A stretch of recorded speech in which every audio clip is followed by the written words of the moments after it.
নমস্কার। এই মুহূর্তে বিশেষ গুরুত্বপূর্ণ খবর। মঙ্গলবার দুপুরে বিজেপিতে যোগদানের কথা ঘোষণা করেছেন কলকাতা হাইকোর্টের প্রাক্তন বিচারপতি অভিজিৎ গঙ্গোপাধ্যায়।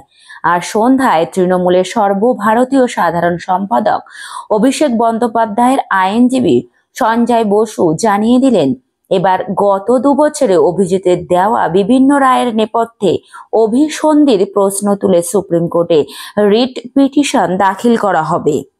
অভিজিৎ জানিয়েছেন, বৃহস্পতিবার পদ্মের পতাকা হাতে নিচ্ছেন তিনি। সে কথা জানানোর সময় তিনি বলেন, বিজেপি তার সঙ্গে এবং তিনি বিজেপির সঙ্গে যোগাযোগ রেখেছিলেন।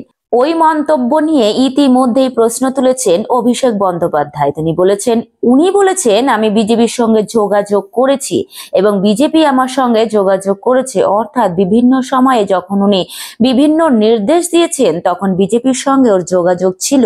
বাকিটা আমি জনগণের উপর ছেড়ে দিচ্ছি। এরপরেই জানা যায় সুপ্রিম কোর্টে যাচ্ছেন অভিষেক বন্দ্যোপাধ্যায়।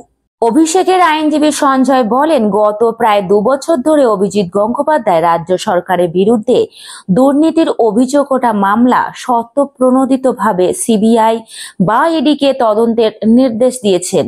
রাজ্য প্রশাসনের পাশাপাশি রাজনৈতিক ব্যক্তিত্ব অভিষেক বন্দ্যোপাধ্যায়কে নিশানা করেছেন তার পর্যবেক্ষণে।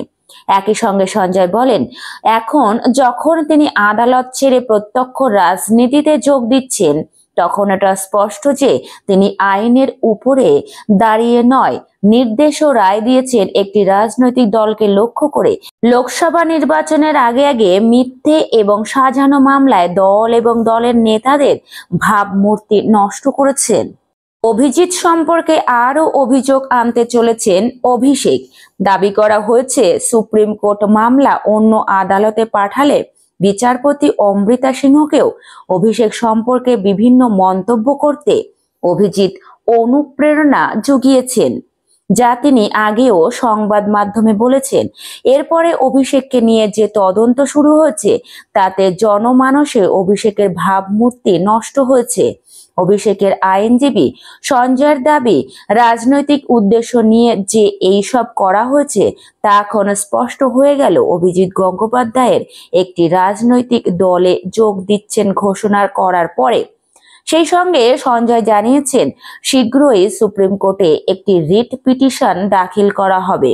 সংবাদ মাধ্যমকে সাক্ষাৎকার দেওয়া থেকে বিভিন্ন নির্দেশ সবের আড়ালেই ছিল পরিকল্পিত রাজনৈতিক লক্ষ্য।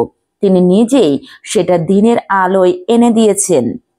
ওই আবেদনে এও বলা হবে যাতে গত 2 বছর ধরে বিভিন্ন মামলায় অভিজিৎ বিচারপতি হিসাবে যে রায় দিয়েছেন সেগুলি আবার বিবেচনা করে দেখা হোক। সঞ্জয় বলেন, শুধু অভিষেক নন, তার পরিবারের বিরুদ্ধেও শুরু হয়েছে তদন্ত।